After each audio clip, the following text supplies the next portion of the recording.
Bon, troisième épisode, je me suis nouveau souvenu de quelque chose. Troisième épisode de Jésus ou Yeshua, donc numéro 3, que c'est une chose que j'avais oublié de mettre dans les deux vidéos précédentes. Donc je ne sais pas dans quel ordre vous allez les recevoir. Donc je numérote un.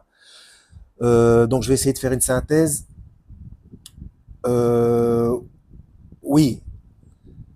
Donc le prénom Yeshua, il existait bien à l'époque, c'était assez courant, comme je l'ai dit, on a trouvé, vous pouvez trouver ça facilement. Hein. Moi, je peux pas avec ma mauvaise connexion, c'est une catastrophe.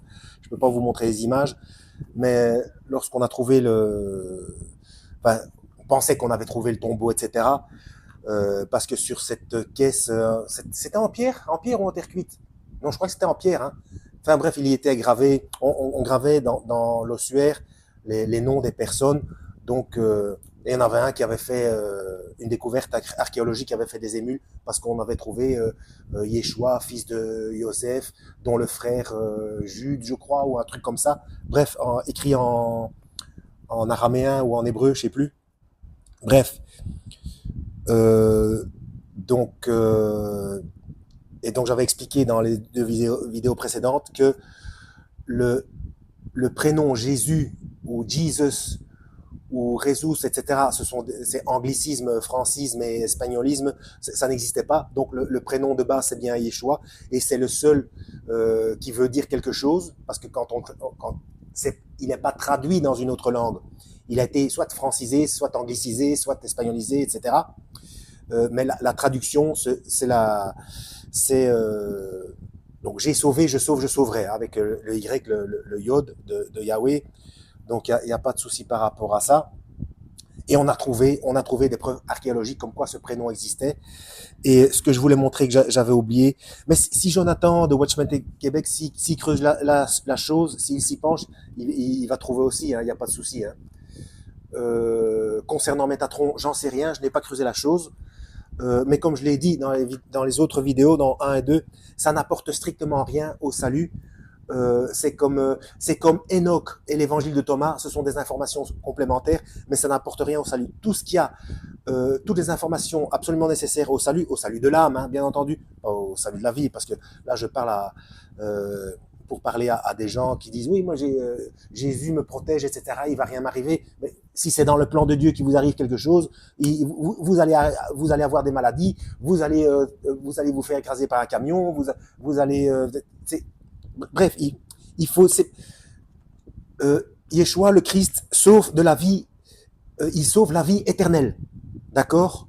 Ce qui est prévu dans votre vie physique se passera. Il n'y a pas de. Voilà. Sinon, ça devient de la superstition. Hein. Donc, on est ici sur cette planète en formation. Donc, tout ce que vous avez besoin de savoir concernant le salut de l'âme, c'est dans la Bible. Hein. Donc, je répète, attention, méfiez-vous de la traduction du mot nouveau, donc la traduction des témoins de Jéhovah, et des éditions chinoises, et de la prochaine Vatican qui va arriver. Bref, voilà. Donc concernant Yeshua, c'est que écrit, voilà, c'est ça que j'avais oublié de mettre, c'est que écrit en hébreu qu'on a les 7 flammes de la menorah. Hein. Je suis la lumière du monde. Voilà, j'en avais fait une vidéo aussi. Hein. Donc c'est pas en l'écrivant dans son anglicisme, son francicisme ou son espagnolisme ou tout ce que vous voulez, que vous allez avoir ça, hein, de toute manière. Donc voilà, c'est ce que je voulais rajouter. J'aurais pu mettre tout ça dans une seule vidéo, hein, mais bon, bref. Euh, je suis comme ça, je suis désolé. J'essaye de faire au mieux. Voilà. Donc c'est bien Yeshua. On a trouvé des preuves archéologiques. Vous pouvez, concernant l'existence de ce prénom. Hein. Et donc, comme j'avais dit oui, et j'ai mis ma vidéo. Je suis la lumière du monde en description de Jésus ou Yeshua numéro 1 et 2. Et ça y est, c'est nouveau parti. Donc les preuves archéologiques, oui, vous pouvez les trouver sur Internet. Ça avait fait tout un foin à l'époque. Enfin bref, il est prouvé que ce prénom existe. existait déjà à l'époque du Christ. Je vais devoir mettre pause, rien à faire. Non, rien à faire, hein, ça revient pas au besoin, je ferai une quatrième. Hein. Mis à part le fait que même si vous l'appelez Jesus ou Yeshua ou Jésus, Jésus, tout ça, c'est la même personne. Il n'y a pas de souci par rapport à ça. Hein. Il n'y a aucun souci. Donc le danger, c'est de faire le package. C'est oui, c'est de faire comme j'ai expliqué dans la vidéo précédente. Hein, si vous on vous dit oui, mais c'est Yeshua, donc ça veut dire que enfin, le problème avec avec le légalisme, hein, c'est de revenir aux lois mosaïques. Hein. C'est ça le souci. Hein. Donc son vrai nom, c'est bien Yeshua. C'est Yeshua qui veut dire quelque chose. J'ai sauvé, je sauve, je sauverai. Hein, c'est ça la traduction, mais c'est trop long. À la limite, il faudrait l'appeler à chaque fois. J'ai sauvé, je sauve, je sauverai en français, ou Dieu sauveur pour la contraction. Donc Jésus ou Jesus ou Jesus dans votre langue maternelle, il n'y a pas de souci, c'est le même personnage. Hein. Donc le danger, c'est de faire le package comme les Nazaréens, les Juifs messianiques, avec les lois mosaïques. Hein. Donc les lois mosaïques ne sont pas les lois de Dieu. Hein. J'explique ça déjà dans, dans plusieurs vidéos. Hein. Allez voir loi mosaïque versus loi de Yahweh. Quoi 613 commandements numéro 1 et 2, tout ça c'est dans ma playlist la Bible. Hein. Et oui, c'est ça que je voulais dire, que je voulais rappeler. Ce qui a été mis au-dessus de la croix. Donc c'était bien, il y avait bien Yeshua en hébreu, et en dessous, oui, en latin, Jesus, et puis il y avait en grec aussi, je sais plus.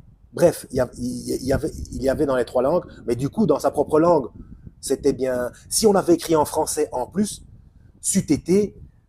Ah non, non, peut-être pas, j'ai sauvé, je sauve, je sauverai. Ils auraient peut-être marqué Jésus aussi, hein, parce que comme Shaoul l'a dit, il y avait déjà l'esprit de l'Antichrist, donc c'était de, de, de languiciser son nom dans une nouvelle langue. Donc c'est l'esprit de l'Antichrist qui agissait, hein, comme Shaoul a dit, hein, pour oublier la véritable signification. Mais ceux qui parlaient en araméen ou en hébreu savaient très bien que ça voulait dire j'ai sauvé, je sauve, je sauverai. Ils le savaient. Donc à partir du moment où on le met dans une autre langue, ce n'est plus la traduction, c'est un latinisme ou un anglicisme ou un voilà. Est-ce que c'est ça que j'avais oublié ou pas? Bref, si ça me revient, je ferai une vidéo supplémentaire. Hein. Voilà. Quoi d'autre? Non, c'est tout. Hein. Mais Métatron, j'ai toujours pas d'infos. Oui, ça n'apporte rien, mais ça je l'ai déjà dit. Donc, ce qui est dans la Bible, les instructions du Christ et ses mises en garde, c'est tout ce qu'on a besoin de savoir concernant le salut de l'âme. Voilà. Tout le reste, qu'il soit Métatron ou pas, que je sais pas. L'archange Michel, non, puisqu'il y a une interaction entre lui et Michel dans Daniel. Donc, non. Bref, ça n'apporte rien au salut. Donc, comme Enoch et comme l'évangile de Thomas, etc., ce sont des informations complémentaires. En fait, chaque fois que ça corrobore, que ça confirme la Bible, oui, c'est bon, comme par exemple l'information supplémentaire dans le livre d'Enoch qui dit il y a le pourquoi on ne peut pas prier une autre personne que Dieu. C'est parce que quand on prie une autre personne que Dieu, c'est à un esprit impur qu'on s'adresse, donc il y a usurpation d'identité. Donc ceux qui prient Myriam, ou Marie, ou tout ce que vous voulez, les saints, les anges, etc., vous ne vous adressez pas à eux. Vous vous adressez à des esprits impurs qui sont coupables d'usurpation d'identité. Donc là, on a l'information dans Enoch, ce qui confirme la loi de Dieu dans la Bible. Donc tu ne te feras pas d'image taillée, tu ne prosterneras pas devant elle, etc.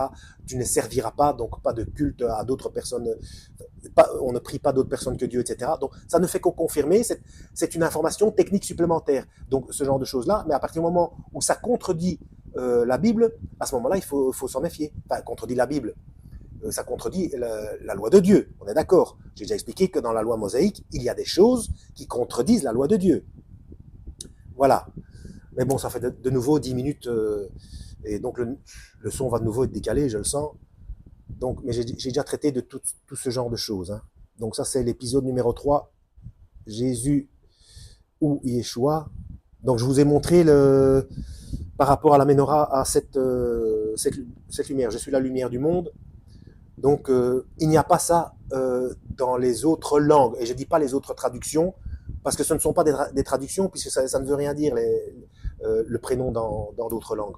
Voilà. Mais il n'y a pas de souci, hein, il n'y a pas de souci. Hein. Vous priez, enfin, vous l'appelez Jésus-Christ, eh ben, on sait de qui on parle.